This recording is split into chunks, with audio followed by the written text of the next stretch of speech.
Bienvenidos y bienvenidas. La política parecería estar marcada ahora por frases y palabras devenidas del inglés que se aplican como acciones, sobre todo en América Latina. Lawfare, fake news, por ejemplo, parecería que además que estas palabras son esos eufemismos para llamar las cosas por su nombre y apellido. Guerra judicial solo contra una tendencia política e ideológica y plus mentiras para consagrar acciones de dominación y a favor de la hegemonía de una sola potencia.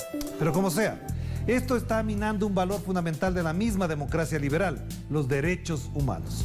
Lo ocurrido en Bolivia con Evo Morales es una muestra dolorosa y también trágica. Lo que han hecho con Rafael Correa y sus colaboradores inmediatos violenta toda norma a favor del debido proceso. Y también casos similares ocurren en Colombia, Argentina y qué decir de Brasil, lo que han hecho con Ignacio Lula da Silva. De todo esto queremos conversar con el europarlamentario Manu Pineda, que se encuentra aquí. ¿Qué tal, Manu? Bienvenido, ¿cómo estás? Encantado de verte de nuevo. Qué gusto tenerte acá, además, en el estudio, que ahora es difícil de hacer este tipo de entrevistas en vivo y así en presencial.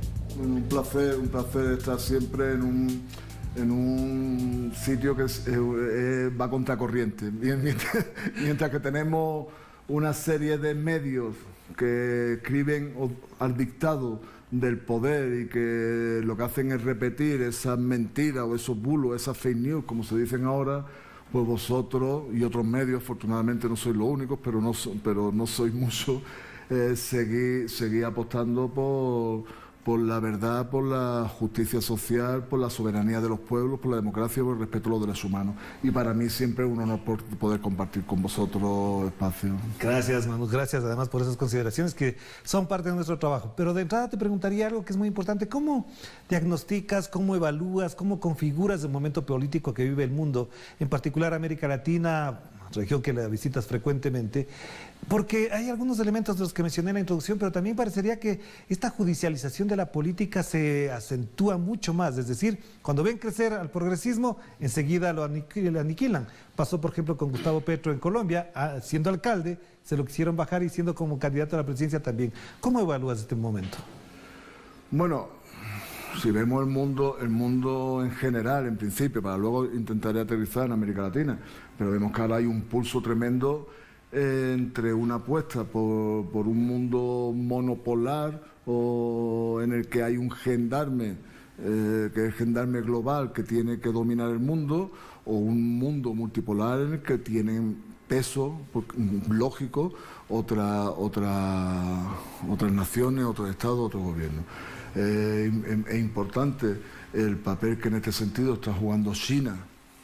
No voy a cansaros dando detalles innecesarios porque doy por eso que conocéis todos. Rusia, que sin ser una potencia, sí está molestando a Estados Unidos en la medida en que cuestiona su hegemonía.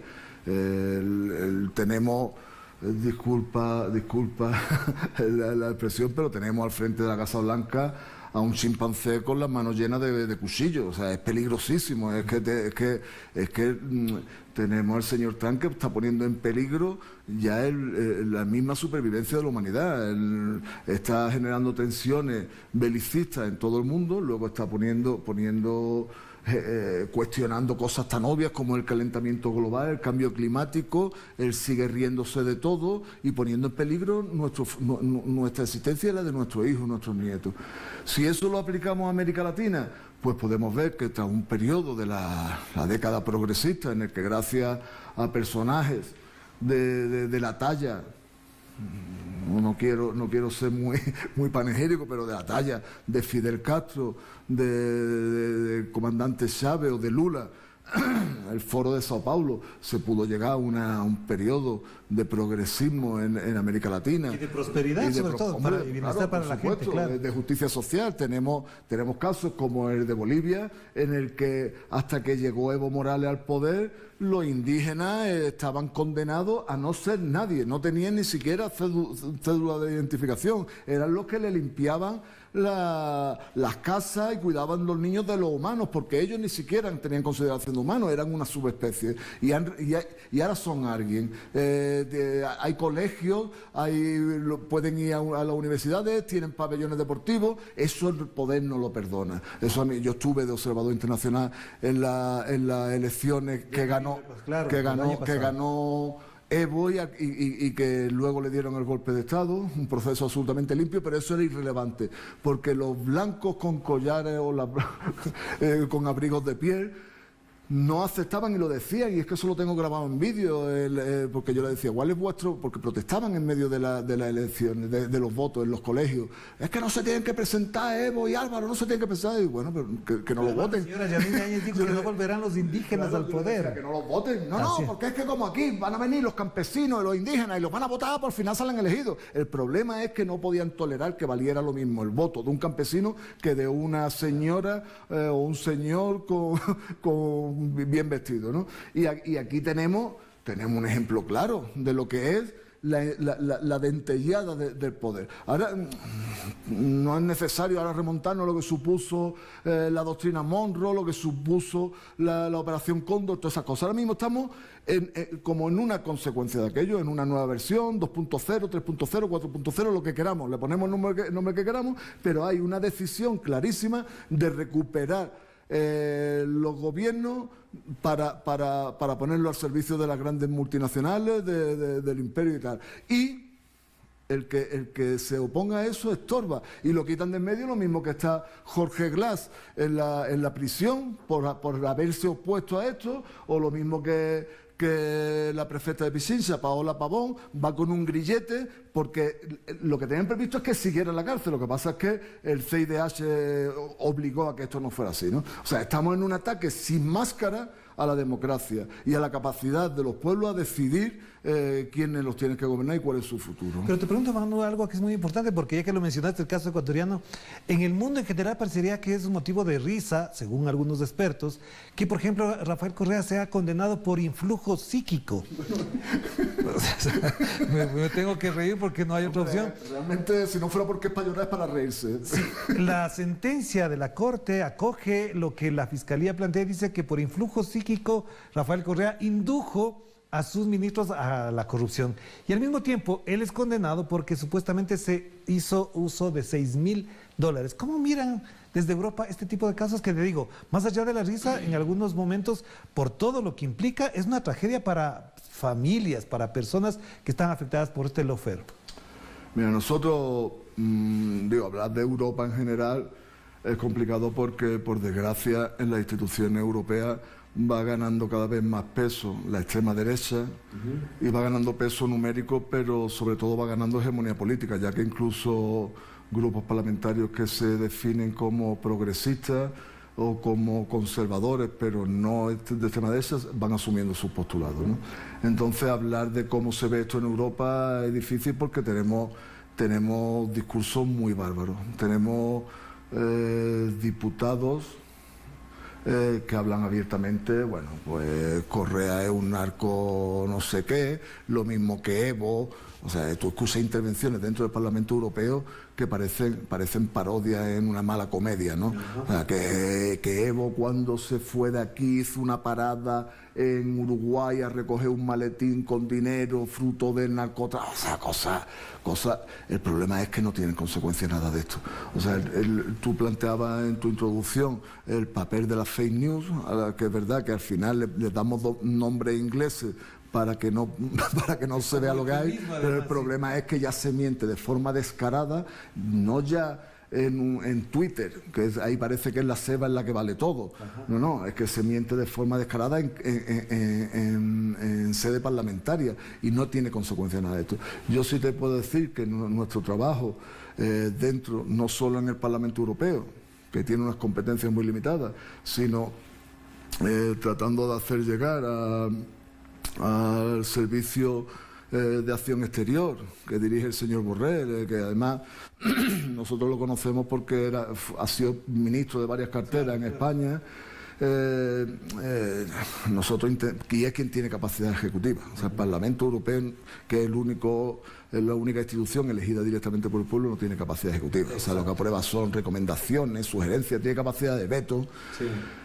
Lo que estamos intentando es que sea coherente con lo que se dice. La Unión Europea se erige en adalid de los derechos humanos, de la democracia y tal, ponen el foco en un manifestante venezolano que mientras que el pobrecito tiraba un cóctel molotov contra la policía, pues tropieza y se hace daño en un tobillo, y eso genera un escándalo tremendo en la Unión Europea. Y nosotros lo que queremos es que casos como los que están pasando aquí, donde se están conculcando de forma clarísima, sin maquillaje, se están conculcando el derecho de la ciudadanía a su participación democrática, pues que se preste atención. Casos como los de Colombia, donde vamos a masacre diaria, donde 34 masacres en menos de un año. 34 masacres. En el primer semestre, 81 líderes y lideresas sociales asesinados por los paramilitares, que a nadie se le oculta que no trabajan sin coordinación con el ejército. Un subpresidente Duque que está facilitando que estas cosas sean así y que está haciendo todo lo posible porque no se implementen los acuerdos de paz, de los que ahora se cumplen 4 años.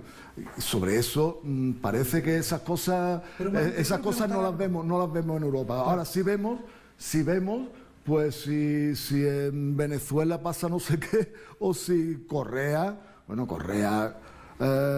que ha sido un ejemplo de cómo hacer política al servicio del pueblo aquí, pues ha tenido que ir y estar refugiado, lo mismo que el canciller Patiño y lo mismo que tantos otros, simplemente por querer seguir haciendo política a favor del pueblo. Pero a propósito de tu visita al Ecuador y la presencia en Quito en particular, tiene que ver con que hay una pretensión de ciertos sectores políticos que se han expresado, que han hecho público el deseo de anular la candidatura de Andrés Arauz, que no está investigado, que no tiene casos de corrupción en procesamiento, que tampoco pueden sobre él fijar alguna culpa, algún pecado. Esta intentona de conculcar esta participación, ¿qué explica? ¿Cómo lo explicamos al mundo qué está pasando en el Ecuador cuando el presidente Lenín Moreno y todas las instituciones dicen que han restaurado la democracia y que por fin se vive en libertad en el Ecuador? Bueno, se ve que entonces él llegó a la presidencia en un sistema que no era democrático. Si esas son su tesis, llegó por una vía no democrática, ¿no? Él llegó a la presidencia porque estaba apoyado por Rafael Correa y por lo que supone, no digo Rafael Correa de forma personal, sino por lo que supone su corriente política. Llegó con un programa social al que traicionó media hora después de llegar al poder, metiendo en la cárcel al vicepresidente porque se oponía a esos cambios, ¿no? ¿Qué es lo que estamos viendo aquí? Y yo tengo previsto verme hoy con el vicepresidente del CNE, con el señor Pita. Tengo previsto verme con el señor Cabrera, que es vocal, el consejero. Mañana tengo previsto verme con la presidenta y pasado mañana con la señora Acero, que es también consejera. Quiero escucharlo. O sea, yo no quiero, sinceramente, no quiero tomar conclusiones por adelantado de qué es lo que va a pasar. Lo que sí creo es que los que están planteando eso, lo que quieren es ganar las elecciones por incomparecencia de los demás. O sea, porque es que estamos hablando ahora de la posibilidad de inhabilitar a la candidatura que tiene ya reconocido en todas las encuestas, tiene aproximadamente un tercio, o sea, el apoyo de un tercio de la población. Ajá. Si se hace eso, ¿qué espacio se le deja a ese tercio de la población? Si no le permites participar en la vida democrática e institucional, ¿qué lo están mandando al monte con la escopeta? ¿O es necesario que haya levantamientos que terminen en una represión sanguinaria como pasó en octubre del año pasado? El pueblo ecuatoriano es muy humilde, es muy modesto, pero es muy firme. El pueblo ecuatoriano ya tiene experiencia de cómo echar abajo a gobiernos de sátrapas. Tiene experiencia relativamente reciente. Esperemos que actúen con la suficiente inteligencia para darle unas salidas que no sea esa. Pero es posible que la presión, digamos, entre comillas, presión internacional, los criterios de la opinión pública más sensata de América Latina, de Europa, puedan influir en este tipo de decisiones, porque parecería que eso, en la práctica, como ocurrió en Bolivia, les vale un pepino, como se dice vulgarmente. A la señora Áñez, que haya muertos, que se lleve los recursos del Estado, que la llegada de los fondos del Fondo Monetario Internacional sean para otra cosa, les importa importa un pepino porque parecería, te pregunto, ¿hay impunidad garantizada desde parte de una hegemonía y de cierta embajada también? Yo quisiera decirte que espero que no. Es la esperanza que nunca muere. Quiero esperar que no. Yo lo que te puedo decir es que la Unión Europea, el Parlamento Europeo, ha reconocido a la señora Áñez como presidenta de Bolivia, que ha sido puesta allí de forma absolutamente irregular, fruto de un golpe de Estado militar contra el legítimo presidente Evo Morales.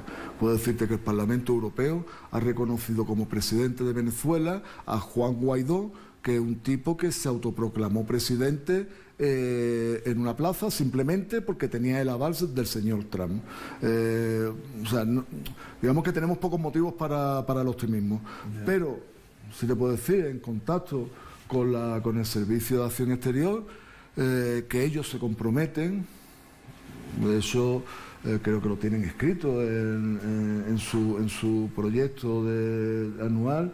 Se han comprometido o tienen Ecuador como una de sus prioridades del año y tenían previsto mandar una misión de observación internacional de largo periodo, o sea, una misión de 6 meses, porque aquí mandar una misión de observación internacional de 1 semana para que vean que los censos son correctos y que la gente vota la papeleta, que luego cuentan esa papeleta, sinceramente, como las cosas, claro, como las cosas van, como apuntan a que van a ir, no va a servir para nada, porque es que todo el trabajo lo están haciendo previamente. Pero eso es bueno, es importante que manden una misión previa, porque de alguna manera eso les garantiza que lo que ocurra en febrero, en el caso ecuatoriano, después hablaremos de Bolivia, en octubre ya mismo, prácticamente estamos en octubre, esto permita tener una visualización global de lo que ha pasado, porque no es fácil que comprendan que el acto de la votación es un acto único y que no tiene antecedentes. Mira, las cosas son tan claras que el que no las vea es porque no las quiere ver. Nosotros, yo creo que nos equivocaríamos si nos ponemos a analizar si a este proceso de proscripción de la candidatura del binomio le aplican el artículo 104 o 105. Si se le aplica el artículo 92 del reglamento, que es un artículo que se hizo ad hoc para que no se pudiera presentar Rafael Correa. O sea, podemos perdernos en una maraña jurídico-burocrática tremenda y al final podría cada uno sacar sus conclusiones. Yo he leído y he escuchado a infinidad de juristas que dicen que no hay ningún asidero legal para tomar la decisión de anular la candidatura. Yo no soy jurista, lo digo, leo a ellos y parece que es evidente que no lo hay. Pero digo, más allá del término puramente jurídico, lo que tenemos que ver es lo que está por encima del artículo 104, 105 de tal ley o de tal reglamento. Tenemos que ver que lo que está por encima de todo eso es el principio de participación democrática de la ciudadanía que está recogido por la Constitución. Eso tiene que estar por encima de cualquier otra cosa. Así como una interpretación, digamos, sería la aplicación de lo que en el ámbito penal sería el dubio pro reo aplicado a esto. O sea, cuando hay duda en la interpretación, la resolución tiene que ser que se facilite la participación. Y a favor del actor político, que en este caso es un candidato. A favor de la participación política. Porque si no se están conculcando los derechos de la ciudadanía. Entonces, eso lo entiende cualquiera. El que diga que hay que ver, que hay que entrar en el detalle, que hay que respetar no sé qué, que tenemos que...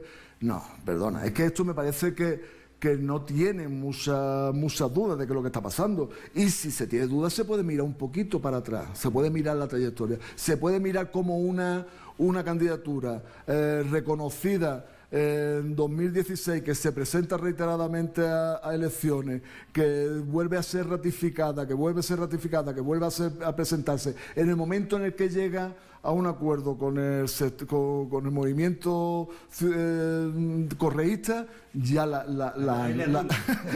anulan. Sí. O sea, eso no hay que ser Einstein para entender qué es lo que está pasando aquí. Pero lo que pasa aquí en Ecuador también estaba pasando en Bolivia. Es decir, yo no sé si en Bolivia quedan garantizadas las elecciones, porque está inscrito Luis Arce, está inscrito el MAS, pero nadie le puede asegurar a ese movimiento y a esos candidatos que efectivamente de ganar sean los elegidos.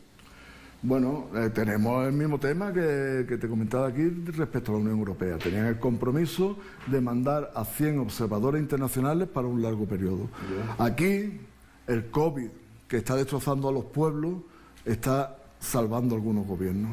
O sea, el COVID, para algunos gobernantes, está siendo maná caído del cielo. A Sebastián Piñera le llega eso directamente, sin duda alguna. Pero y a Áñez y a Lenín Moreno, Sí, sí. Entonces, ¿qué es lo que pasa? Que con el COVID tú no puedes enviar, por motivos de salud, a los que nosotros no podemos oponernos, no puedes enviar una misión de 100 observadores para que estén 6 meses en Bolivia. ¿Qué es lo que se va a hacer al final? Pues mandar una pequeña misión de expertos y participar en un conjunto con la OSCE y con otras organizaciones de financiar la formación de 2.300 y pico agentes que sean los que vigilen. ¿Quién garantiza la neutralidad de esos agentes? Yo no me atrevo a poner la mano en el fuego por esto.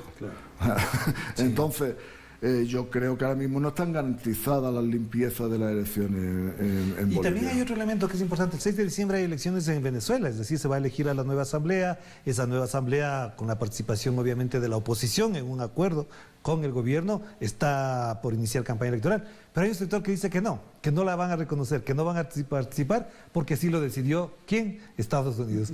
También la Unión Europea vigilará ese proceso, participará porque el presidente Nicolás Maduro lo ha pedido. Bueno, el gobierno del presidente Maduro ha invitado a la Unión Europea a mandar una misión de observación internacional.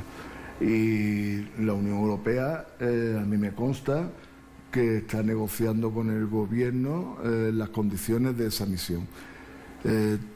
También me consta que están habiendo tremendas presiones sobre la Unión Europea para que no mande esa misión, porque no sería la primera vez que se invita a la Unión Europea y no envía misiones porque ya está decidido que no se va a legitimar el resultado de las elecciones. Aquí parece que solo se puede legitimar el resultado de las elecciones en Venezuela si gana la decisión del inquilino de la Casa Blanca. O sea, tampoco quiero centrarlo en el señor Trump porque con Obama era algo parecido también, ¿no?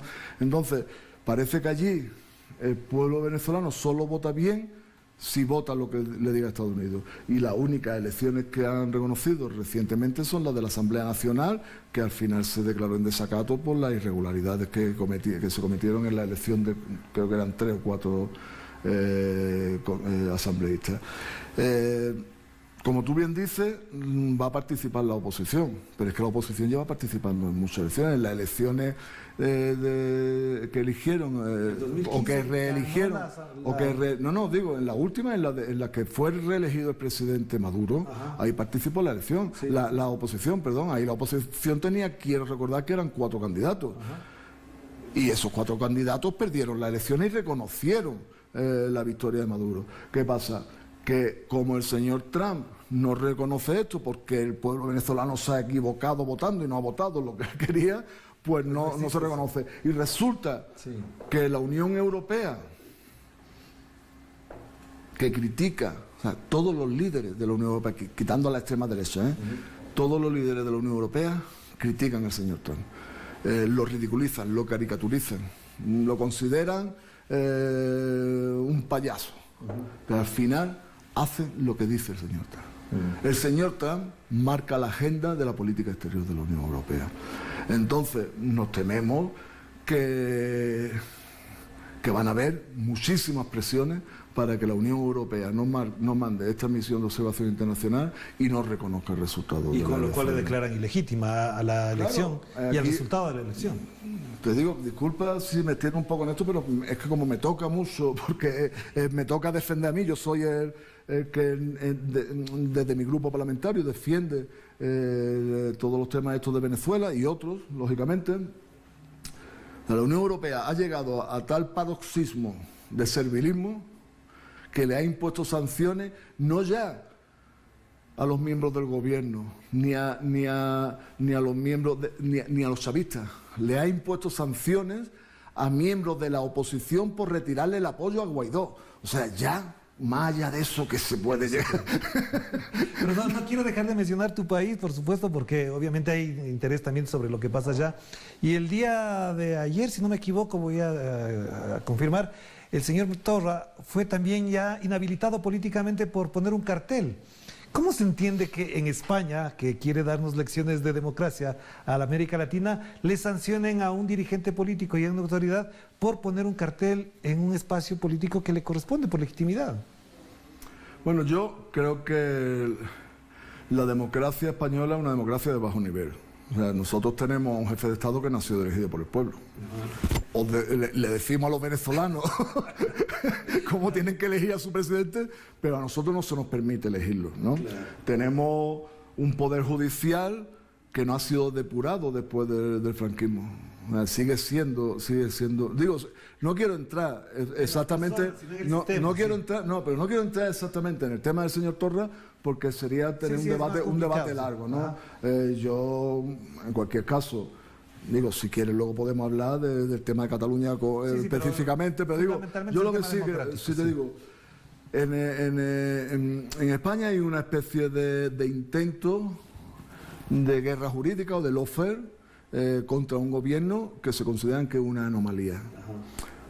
Aquí esto estaba el guión escrito de esta película era que se tenían que ir alternando los adecos y copellanos, ¿no? O sea, se tenían que estar alternando el PP y el PSOE, pues unos con más corbata y más gomina en el pelo, otros un poquito más descamisados y tal, pero al final haciendo política que no molestara. No, había matices, o sea, no podemos ser tan simples de decir que hacían lo mismo, hay matices, pero al final eran políticas que no tocaban las bases estructurales del sistema.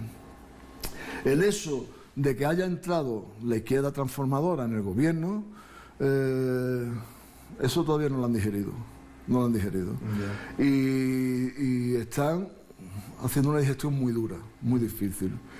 Y quiero decirte que no tenemos un gobierno bolchevique, que tenemos un gobierno como es. Lo que pasa es que es verdad que mientras que la crisis del 2008 se saldó con cientos de miles de familias expulsadas de sus casas porque no tenían para pagarlas, expulsados del trabajo, aquel que no perdió el trabajo tuvo que reducir su salario sustancialmente para poder mantenerlo. Esta vez nos hemos comprometido a que no sea así y que de esta crisis salgamos sin dejar a nadie atrás. Y vamos aprobando medidas que permiten que mientras que no pase la pandemia no hayan despidos, que hemos activado de forma creativa una nueva versión de los ERTE, que es el expediente de regulación temporal de empleo, que está permitiendo, con un alto coste económico para las arcas del Estado, claro, pero está permitiendo que no se estén despidiendo a los trabajadores de las empresas que han tenido que paralizar temporalmente la actividad por culpa de la pandemia. Hemos aprobado. No le gusta a mucha gente. Hemos aprobado en este periodo tan difícil el ingreso mínimo vital, que es absolutamente insuficiente, por supuesto. No te voy a decir que es la panacea, no te voy a engañar, estamos entre amigos, no nos vamos a engañar. No es la panacea, pero sí es un salto tremendo respecto a lo que había antes, ¿no? Claro, sí. Entonces eso molesta. Claro. Y se están activando todos los mecanismos para que este gobierno caiga. Porque lo que estaba previsto para esta situación era un gobierno del Partido Socialista apoyado por Ciudadanos y por vos no. Vos estás en otro PAC, que está en el PAC del PP y Ciudadanos también. Ciudadanos quiere jugar un poco de bisagra entre uno y otro, pero está gobernando con Vox en varias comunidades autónomas, ¿no? Que son fascismo puro. O sea, Vox es ultraderecha sin maquillaje, ¿eh? Claro. Vamos a terminar. Lastimosamente podríamos hablar largamente, pero te agradecemos mucho, Manu, por estar acá. Bienvenido siempre. Muchísimas gracias y a vuestra disposición. Muchísimas gracias, Manu Pineda, europarlamentario, que por supuesto podemos conversar largo, pero el tiempo es limitado para esto y estaremos pendientes de lo que pasa en Ecuador, al cual ha venido al país, al que ha venido para también vigilar de alguna manera un proceso que luce a todas las exposiciones que se han hecho con algunas irregularidades. Y también hablaremos en un otro momento sobre lo que viene en América Latina, elecciones en Bolivia, elecciones en Chile, también por supuesto elecciones en Venezuela y en Estados Unidos. De esto seguiremos hablando aquí en Enclave Política. Cuídense mucho, que la pasen bien. Chao, chao.